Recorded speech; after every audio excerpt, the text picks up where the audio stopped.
From the Orange River region, Northern Cape of South Africa, specifically from around about, the closest town would be the little town of Goodhouse in the Northern Cape of South Africa. We have hematoid ferruginous hematite included quartzes, and what's quite interesting, this one sits pretty, these heads sit pretty flat on the matrix, but what's interesting when you look at the actual crystals, you'll see a variation of color going from a black to a gray to a reddishness to almost a yellowishness. Now, what would have happened here, you'd have a silica flow with hematite trapped inside it, which wasn't exposed to oxygen.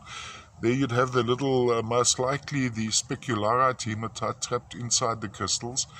Then you'd have other sections exposed to oxidation, which would have turned red and brown and yellow. As you have iron rusting, you'd have the same effect. So some sections would have been exposed to oxidation. From a display point of view, can be displayed flat on a turntable going around like this. Also multi-generational growth on these formations. I quite enjoy this angle. I always like the quartz crystals to show their typical form at the angle of display. So here you'd have it.